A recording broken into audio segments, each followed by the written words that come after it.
Je n'avais pas l'intention de reconstituer une civilisation qui n'aurait jamais existé. Mais à force d'examiner les vestiges architecturaux, les artefacts industriels et les documents photographiques datant du milieu du 19e siècle au début du 20e siècle, on commence à remarquer quelque chose d'inquiétant. Non seulement ce qui est là, mais aussi ce qui manque. L'absence d'explication, les lacunes dans les archives historiques. J'ai réalisé quelque chose de profondément troublant. Le récit qu'on nous a fait de la vie quotidienne au 19e siècle ne correspond pas aux preuves matérielles, ni aux bâtiments qui subsistent, ni aux infrastructures encore visibles sous nos rues, non pas les photographies qui montrent un monde bien plus sophistiqué que ce que l'on nous a fait croire. Alors, j'ai commencé à me poser une autre question. Non pas que le Tartare ait existé, mais plutôt à quoi ressemblait la vie quotidienne dans une civilisation qui a laissé derrière elle de telles structures. Il s'agit d'une enquête sur ce à quoi la vie a pu ressembler durant cette période que l'on nous présente comme primitive, pré-industrielle. Une époque où, selon l'histoire officielle, la plupart des gens vivaient dans la misère, se déplaçaient à cheval, communiquaient par lettres et construisaient avec des outils rudimentaires. Mais lorsqu'on examine les vestiges, routes trop parfaitement nivelées, canaux trop précisément conçus, bâtiments trop mathématiquement exacts, une toute autre image se dessine. Non pas celle d'une lutte primitive, mais celle d'un mouvement coordonné. Non pas d'isolement, mais de connexion. Non pas de simplicité, mais de système que nous avons oublié comment reconnaître. À quoi ressemblait le quotidien dans ce monde oublié? Que faisaient réellement les gens? Comment se déplaçaient-ils, travaillaient-ils, commerçaient-ils et vivaient-ils au sein de structures qui semblent conçues pour des finalités que nous ne comprenons plus? Le récit officiel s'effondre dès qu'on pose ces questions. Imaginez-vous vous réveiller à l'aube dans une cité tartare, non pas dans un passé idéalisé, mais dans les espaces physiques qui subsistent, les immeubles au plafond vertigineux, 3,6 mètres, 4,2 mètres, bien au-delà de toute considération de chauffage, les fenêtres si hautes qu'elles semblent conçues pour des géants ou peut-être pour toute autre chose. Répartition de la lumière, circulation de l'air, régulation de la pression atmosphérique. Vous vous levez dans une pièce aux moulures si finement travaillées qu'il faudrait des mois aux artisans modernes pour les reproduire. Des plâtres qui ondulent comme de l'eau gelée. Des motifs géométriques se répètent avec une précision mathématique sur des milliers de bâtiments, dans des dizaines de villes, sur plusieurs continents, tous censément construits par des entrepreneurs indépendants, aboutissant tous à des solutions identiques. Comment est-ce possible? La lumière du matin pénètre par des fenêtres positionnées non pas au hasard, mais délibérément, alignées sur la course du soleil et calculées en fonction des variations saisonnières. L'ensemble de la structure semble orienté vers les forces naturelles, le vent, le soleil, le courant de l'eau, d'une manière que nos bâtiments modernes ignorent complètement. Vous vous habillez comme sur les photos, des vêtements formels, superposés, savamment agencés. Non pas des tissus artisanaux primitifs, mais des textiles industriels issus d'une production à grande échelle. Du coton d'Inde, de la soie d'Asie, de la laine d'Australie, disponibles dans des villes de province à des milliers de kilomètres des centres de production. Tous ces objets arrivent avec une régularité suspecte, comme s'ils transitaient par des réseaux de distribution bien plus sophistiqués que ceux des chariots à chevaux. La question devient alors inévitable. Quelle infrastructure a rendu cela possible? Si cette enquête vous intrigue, pensez à vous abonner ou à devenir membre YouTube. Ce type de recherche exige des centaines d'heures de travail dans des archives que la plupart des historiens n'explorent jamais. Votre soutien permet de continuer à poser les questions que l'histoire conventionnelle refuse d'aborder. Vous vous aventurez dans des rues qui recèlent leurs propres mystères, non pas des chemins de terre ni des pavés posés au hasard, mais des artères parfaitement nivelées, dotées de systèmes de drainage si sophistiqués qu'ils fonctionnent encore aujourd'hui, plus d'un siècle plus tard. Des égouts pluviaux reliés à des réseaux souterrains s'étendant sur des kilomètres, des systèmes d'assainissement rivalisant avec les prouesses du génie civil moderne, des canaux de distribution d'eau alimentant des villes entières en eau sous pression, le tout censément construit en quelques décennies partout dans le monde, selon des principes identiques. Les rues elles-mêmes en témoignent. Trop larges pour la simple circulation de charrettes, trop parfaitement alignées sur les points cardinaux pour être le fruit du hasard. De ville en ville, on retrouve le même agencement. De grands boulevards rayonnent à partir de points centraux, créant des motifs géométriques visibles uniquement du ciel, des formations en étoiles, des tracés radiaux, une précision mathématique qui suggère une planification centralisée à une échelle dont on nous dit qu'elle n'a jamais existé. Et c'est là que la version officielle devient intenable concernant la circulation sur ces avenues. Des photographies des années 1860, 1870 et 1880 montrent des rues saturées de circulation, non pas dans le chaos des embouteillages médiévaux, mais dans un flux organisé. Des tramways circulant sur des rails grâce à des systèmes électriques ou à câbles nécessitant des investissements colossaux en infrastructures, des omnibus suivant des itinéraires fixes témoignant d'une planification coordonnée, des voitures, certes, mais se déplaçant au sein d'un réseau et non errant au hasard. Plus j'approfondissais mes recherches, plus je découvrais des preuves de réseaux de transport dont on nous avait appris l'existence tardive. Des tramways dans des centaines de villes dès les années 1880, des systèmes de téléphériques nécessitant des machines souterraines, des trains aériens dans les grandes agglomérations, tous apparus avec une simultanéité troublante, tous exigeant une expertise en ingénierie supposément introuvable. Qui a coordonné tout cela? Qui l'a planifié? Qui possédait les compétences en topographie, les connaissances mathématiques, la capacité d'organisation nécessaire pour mettre en œuvre des systèmes identiques sur plusieurs continents? Le silence des archives historiques est assourdissant.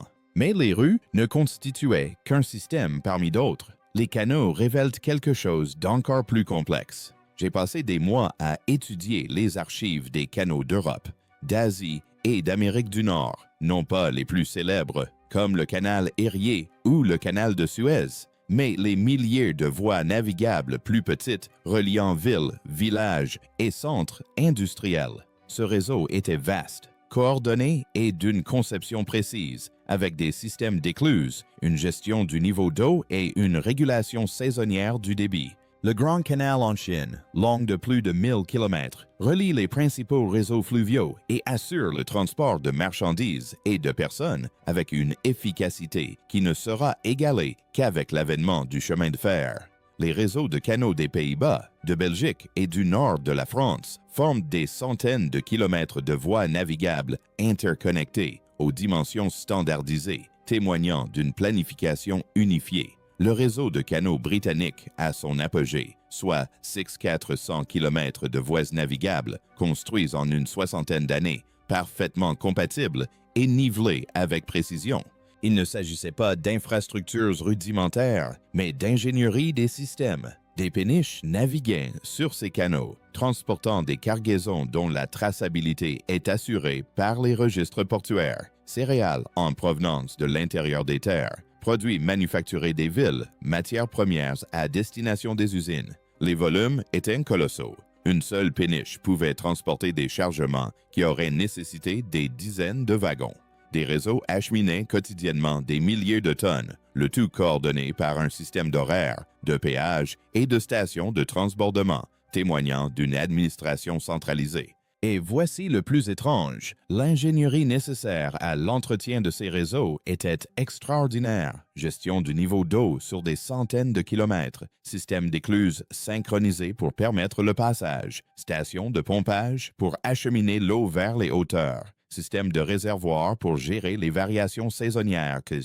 D'où provenait ce savoir-faire? Comment s'est-il diffusé si rapidement? Pourquoi les archives historiques ne montrent-elles aucune phase d'apprentissage, aucune période d'expérimentation, mais plutôt l'apparition quasi simultanée de systèmes pleinement opérationnels? Ce schéma se répète avec une précision troublante. Au-delà des canaux, au-delà des rues, un autre système était à l'œuvre. Les routes commerciales terrestres, nous dit-on, étaient à la fois de simples sentiers marchands primitifs et de véritables corridors de circulation sophistiqués. La route de la soie n'était pas un chemin unique, mais un réseau d'itinéraires jalonnés de relais, de points d'eau et d'aires de repos judicieusement répartis. Il ne s'agissait pas d'arrêts aléatoires, mais d'une infrastructure planifiée. Les archives russes font état de caravanes traversant l'Asie centrale avec des centaines de chameaux, transportant des marchandises d'une valeur inestimable et suivant des horaires exigeant une coordination sur des milliers de kilomètres.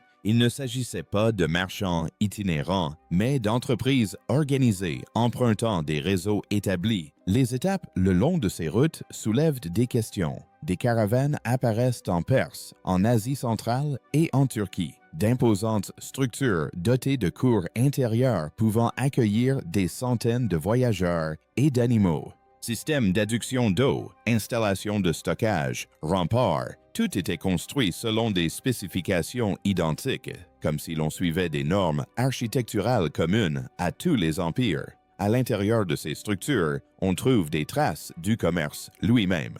Des marchandises chinoises arrivant sur les marchés européens, des fabricants européens approvisionnant les villes asiatiques, des produits africains distribués à travers les continents, le tout circulant au sein de réseaux qui, nous dit-on, n'existaient pas. Le problème de la coordination devient insurmontable. Comment établir des normes commerciales, des systèmes de change et faire respecter les contrats par-delà les frontières linguistiques et culturelles? Comment acheminer des marchandises de valeur sur des milliers de kilomètres à travers plusieurs juridictions sans autorité centrale?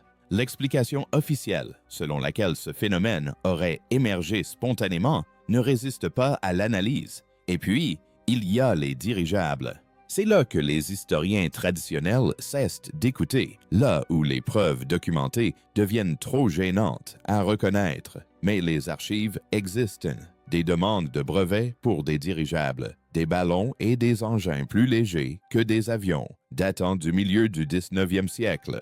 Des articles de journaux relatant des démonstrations aériennes, des revues d'ingénierie traitant des systèmes de propulsion, de la production de gaz et des techniques de navigation, des photographies montrant des structures qui ne pouvaient être que des stations d'amarrage pour dirigeables, de hauts mâts surmontant des bâtiments, des points d'ancrage, des plateformes surélevées. Je ne prétends pas à l'existence de flottes massives. Je ne suggère pas un commerce aérien régulier. Or, les preuves suggèrent des expérimentations, des développements et un déploiement limité de moyens de transport plus légers que l'air, phénomène systématiquement effacé du récit historique officiel.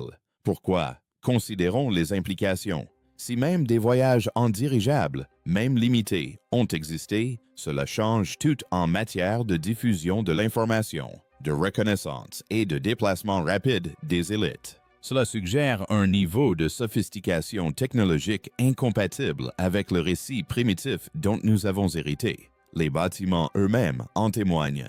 Des structures sur les toits sans fonction apparente. Plateformes surélevées sur les bâtiments gouvernementaux. Des éléments architecturaux qui n'ont de sens que si on les imagine comme points d'atterrissage ou d'amarrage pour des aéronefs.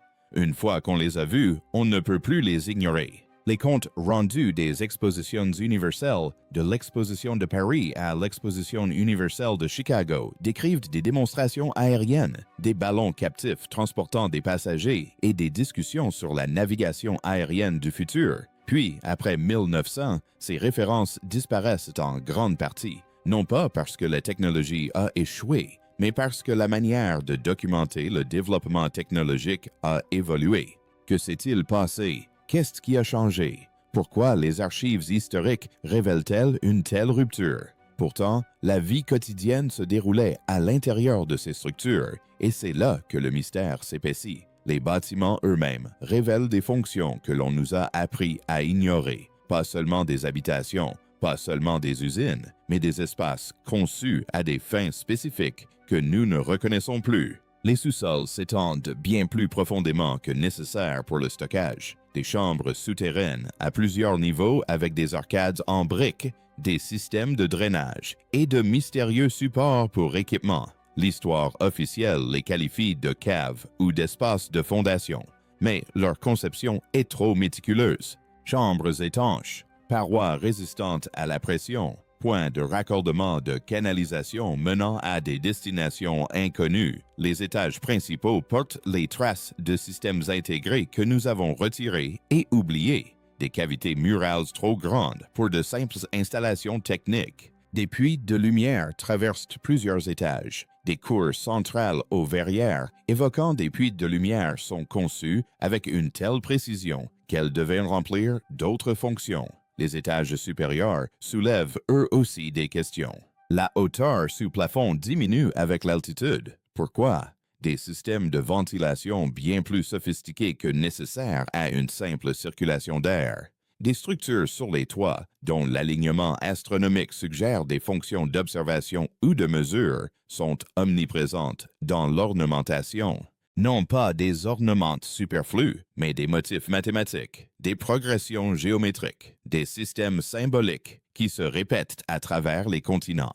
L'histoire officielle les qualifie de style architectural, mais leur précision suggère un sens perdu. Le rythme du travail quotidien révèle les anomalies les plus troublantes. Les usines que l'on voit en photo ne sont pas des ateliers primitifs. Ce sont des structures gigantesques, avec des machines du sol au plafond, des équipements de précision et des systèmes d'assemblage qui nécessitent la coordination de centaines d'ouvriers. L'échelle de production est frappante, sans période de transition ni mécanisation progressive. Dans les années 1830, les usines textiles de Nouvelle-Angleterre produisaient chaque année des millions de mètres de tissu. Dans les années 1850, les fonderies d'acier allemandes fonctionnaient à l'échelle industrielle. En Angleterre, des usines de céramique, en Bohême, des usines chimiques apparaissaient, toutes s'ouvrant en l'espace de quelques décennies et nécessitant une expertise supposément introuvable.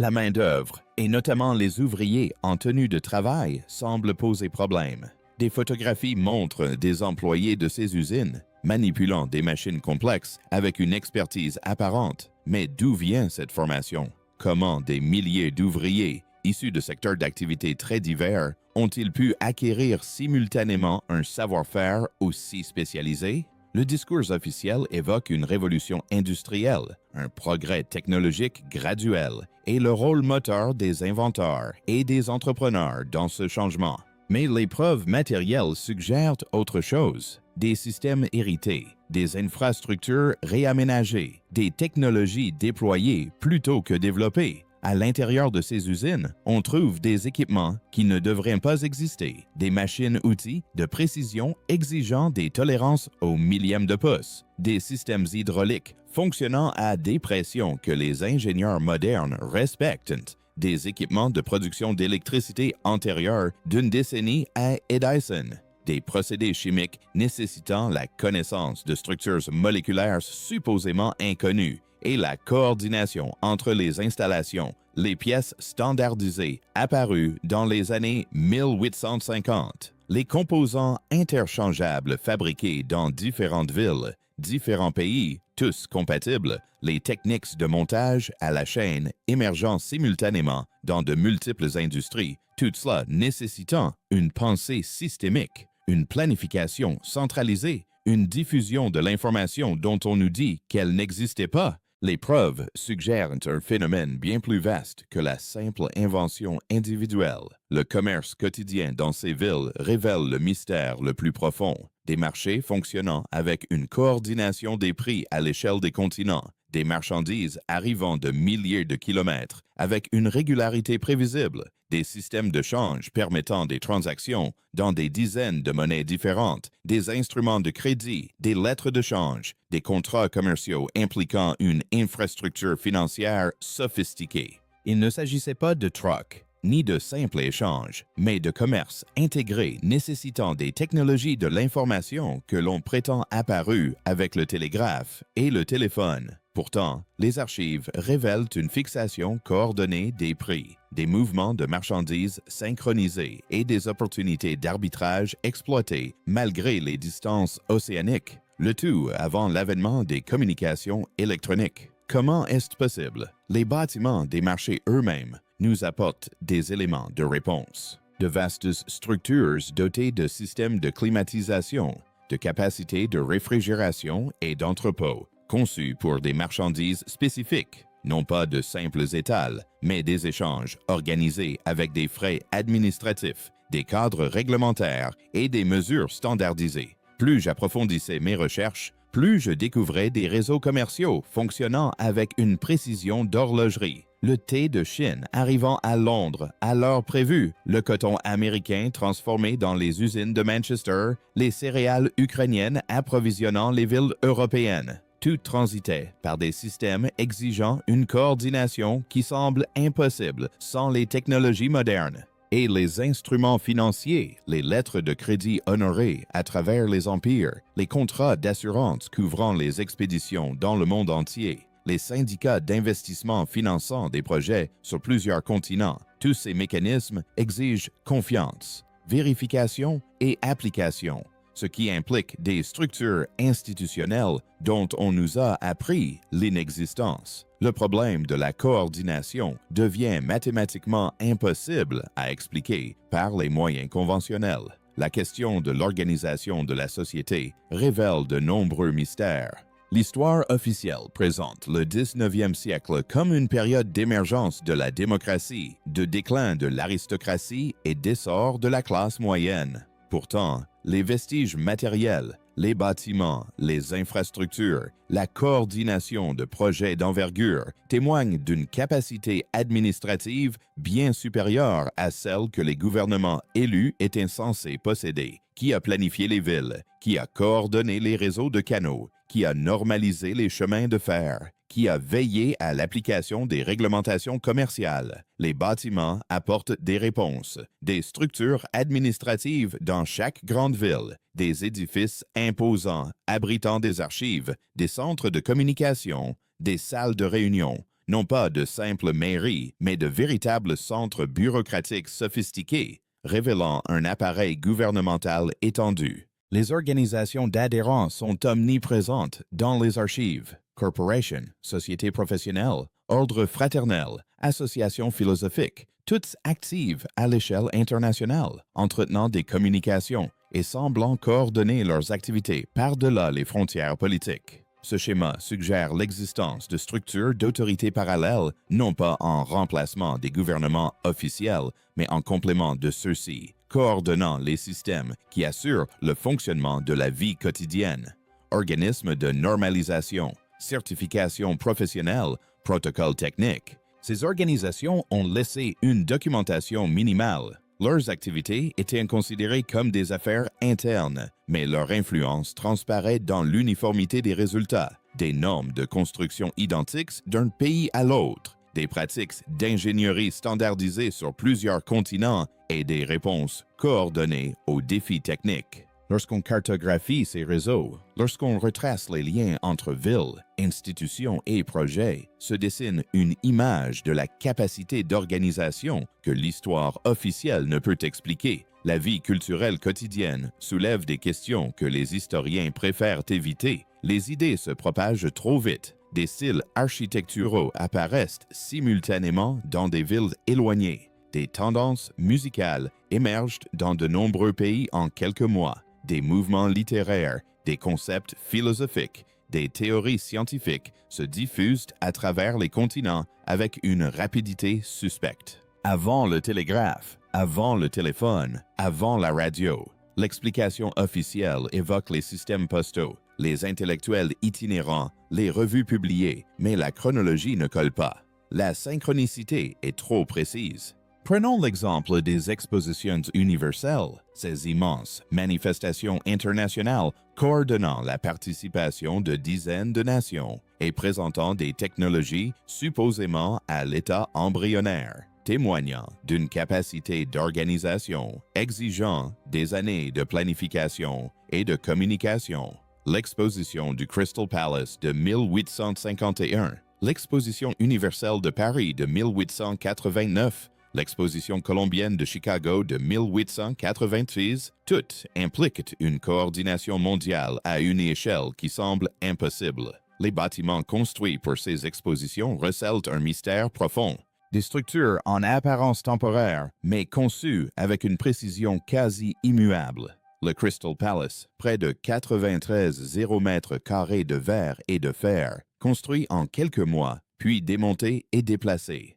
Les bâtiments de l'Exposition universelle de Paris, des édifices somptueux couvrant des centaines d'hectares, semblant surgir de nulle part avant de disparaître des archives historiques. D'où vient ce savoir-faire? Où est-il passé? Les productions culturelles elles-mêmes en témoignent. Des partitions sont publiées simultanément à New York, Londres, Paris et Vienne. Des livres paraissent en plusieurs langues en quelques semaines. Bon. Les tendances et de la mode se répandent à travers les océans avant même que la photographie puisse les immortaliser. Des découvertes scientifiques sont annoncées simultanément dans différents pays.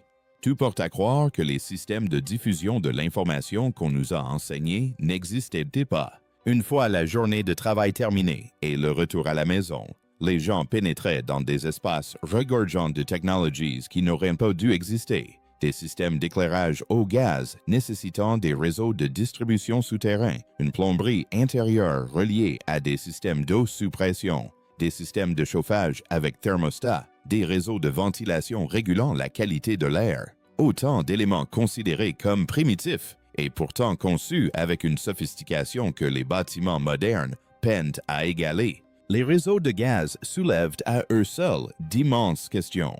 Comment distribuer du gaz combustible en toute sécurité sur des centaines de kilomètres de canalisation souterraine? Comment réguler la pression dans un réseau desservant des milliers de bâtiments? Comment gérer les variations saisonnières de la demande? Comment prévenir les fuites, les explosions et la contamination? Pourtant, dès les années 1850, les grandes villes disposaient de ces réseaux pleinement opérationnels. Il ne s'agissait pas d'infrastructures expérimentales ou en développement, mais d'infrastructures matures desservant des populations entières. Les systèmes d'adduction d'eau témoignent d'une ingénierie encore plus sophistiquée. La construction des réservoirs a nécessité des études géologiques. Les réseaux d'aqueducs s'étendent sur des dizaines de kilomètres. Installations de filtration utilisant des procédés chimiques. Réseaux de distribution avec régulation de pression. Contrôle de débit, prévention de la contamination. Apparue en quelques décennies dans des dizaines de villes, cette initiative repose sur des principes identiques. À l'intérieur des habitations, les preuves de cette coordination persistent. Des équipements standardisés, des accessoires compatibles, des pièces interchangeables, autant d'éléments qui suggèrent une coordination de la production, des systèmes de distribution et des réseaux commerciaux fonctionnant à l'échelle industrielle avant même que la supposée révolution industrielle n'atteigne sa pleine maturité. L'espace domestique révèle l'ultime impossibilité. Comment des gens ordinaires, exerçant des métiers ordinaires, pouvaient-ils se permettre ces technologies? Comment des infrastructures nécessitant des investissements colossaux pouvaient-elles desservir les classes moyennes? Comment des systèmes exigeant une maintenance constante, une utilisation qualifiée et un support technique sont-ils devenus omniprésents? L'explication économique est incohérente, à moins qu'un élément fondamental ne nous fasse défaut.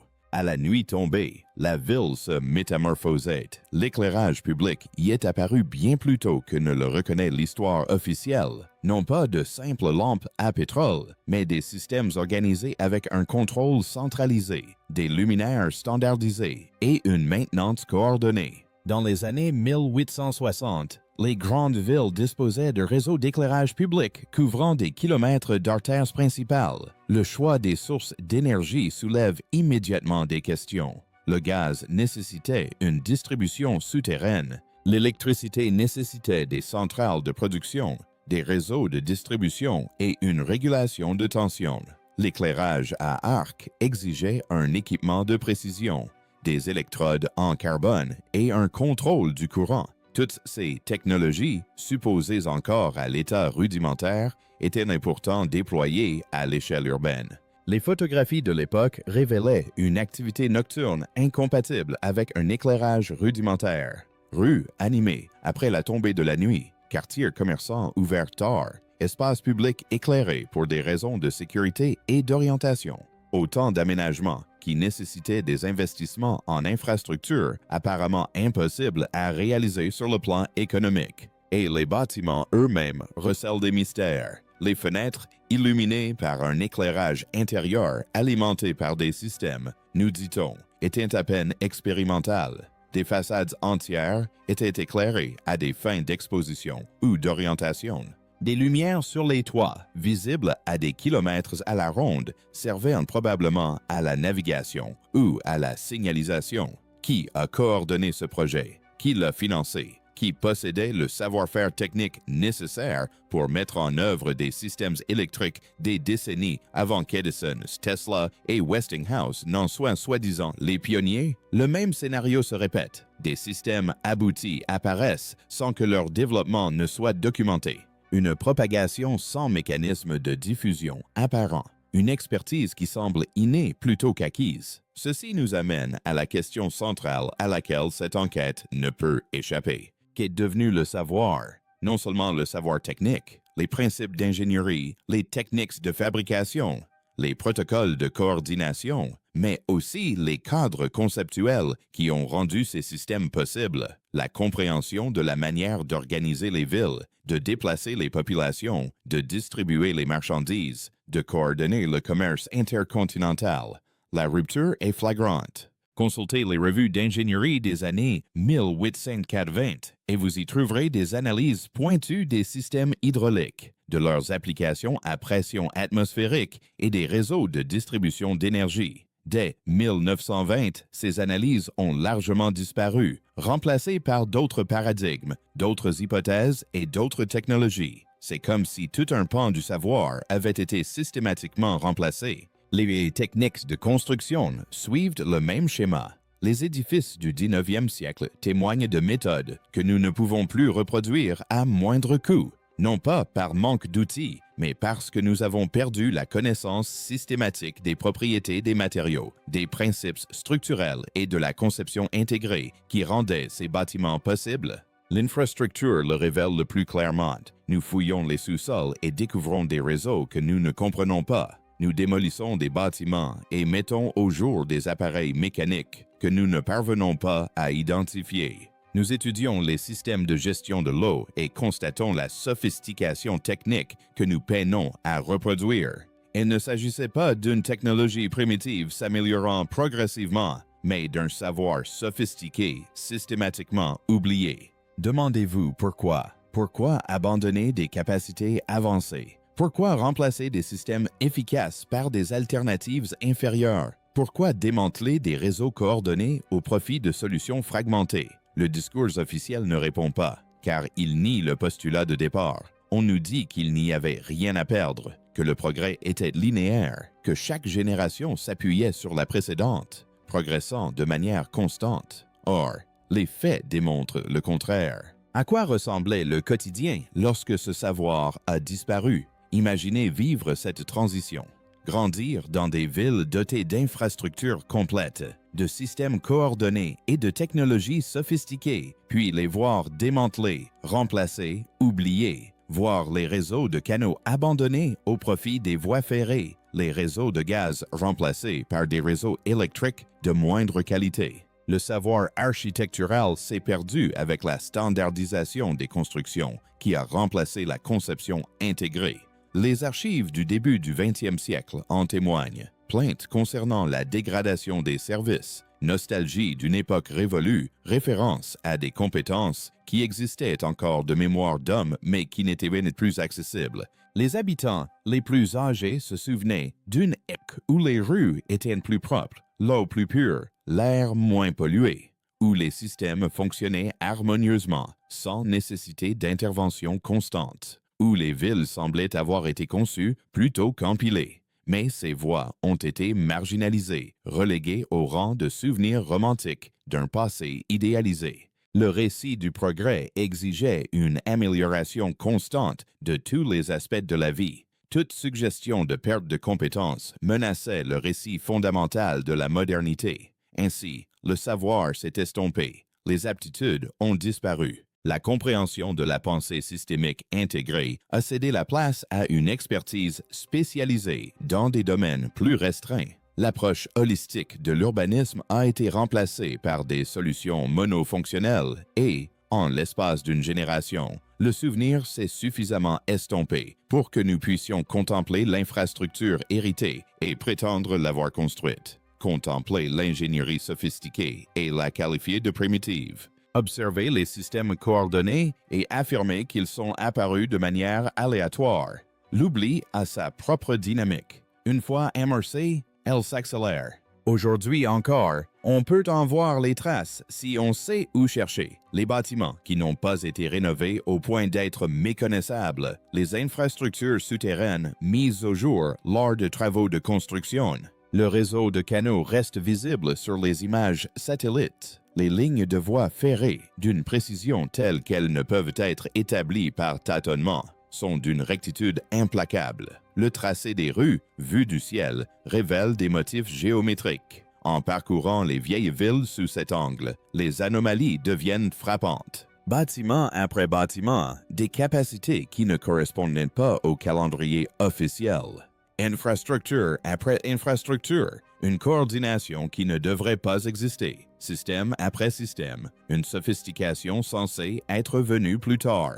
Le constat est le même. Ce qui subsiste est plus avancé que ce qui l'a remplacé. Les gares du 19e siècle, avec leur acoustique, sont des prouesses que les architectes modernes peinent à réaliser. Les systèmes d'adduction d'eau victoriens, avec leur régulation de pression, sont inégalés par les infrastructures modernes. De même, les bâtiments industriels à climatisation naturelle sont impossibles à reproduire par les systèmes mécanisés. Il ne s'agit pas de nostalgie. Il ne s'agit pas de souvenirs romantiques. Il s'agit de preuves physiques mesurables et documentées, démontrant que le récit d'un progrès continu est fondamentalement incomplet. Quelque chose a existé, quelque chose de sophistiqué, quelque chose de coordonné, quelque chose qu'on nous a appris à ne jamais avoir existé. Et la question devient inévitable. Qu'avons-nous encore oublié? J'ai entrepris ces recherches en m'attendant à documenter la vie quotidienne d'une période historique que je croyais comprendre. J'ai découvert, au contraire, un mystère qui s'épaissit à chaque archive consultée, à chaque photographie examinée, à chaque bâtiment mesuré. À quoi ressemblait la vie dans les cités que nous appelons Tartares? Les preuves suggèrent qu'elle était plus organisée qu'on ne nous l'a dit, plus sophistiquée que ne le reconnaît l'histoire officielle, plus interconnectée que ne le permettait la technologie de l'époque. Les gens évoluaient au sein de systèmes que nous comprenons à peine, utilisaient des technologies dont nous avons oublié le fonctionnement, vivaient dans des espaces conçus pour des usages que nous ne reconnaissons plus, participaient à des réseaux d'échange, de communication et d'organisation qui semblent impossibles sans des capacités dont on nous a dit qu'elles n'existaient pas. Et puis, quelque chose a changé, non pas de façon catastrophique, ni d'un seul coup, mais de manière systématique et délibérée, comme si, intentionnellement, le savoir s'était estompé,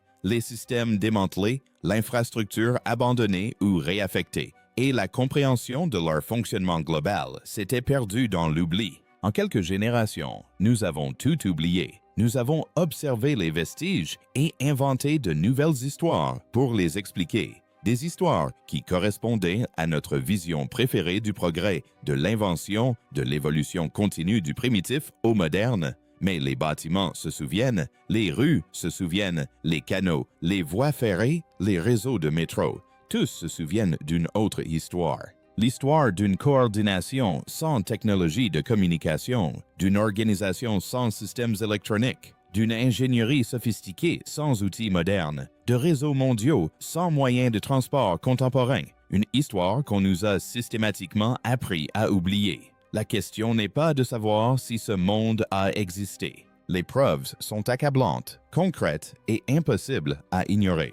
La question est de savoir pourquoi nous nous sommes obstinés à les fermer. Pourquoi reconnaître l'existence de capacités sophistiquées au 19e siècle menace-t-il notre identité moderne? Pourquoi insister sur le fait que tout ce qui nous a précédés était primitif, limité, arriéré? Pourquoi ne pouvons-nous accepter que le savoir se perde parfois, que les civilisations oublient parfois, que le progrès ne soit pas toujours linéaire? Que protégeons-nous en maintenant le récit officiel? Et plus inquiétant encore, qu'avons-nous oublié d'autres? Quelles autres capacités existaient et que nous ne reconnaissons plus? Quels autres systèmes fonctionnaient et que nous avons appris à ignorer? Les bâtiments sont là, attendant que quelqu'un pose les bonnes questions. L'infrastructure demeure le témoignage silencieux d'un savoir que nous avons perdu. Les photographies préservent des instants d'un monde que nous nions. Pourtant, il a bel et bien existé. Des gens y vivaient, y travaillaient, y circulaient quotidiennement, y construisaient leur vie au sein de systèmes que nous pensions impossibles. Et quelque part dans les archives, dans les réserves des sous-sols, dans les revues d'ingénierie oubliées, la documentation attend. Les preuves s'accumulent. Le schéma devient indéniable. Une fois qu'on l'a vu, on ne peut plus l'ignorer. La seule question qui demeure est de savoir si nous sommes prêts à regarder. L'enquête se poursuit. Les archives sont vastes. Les preuves arrivent rapidement.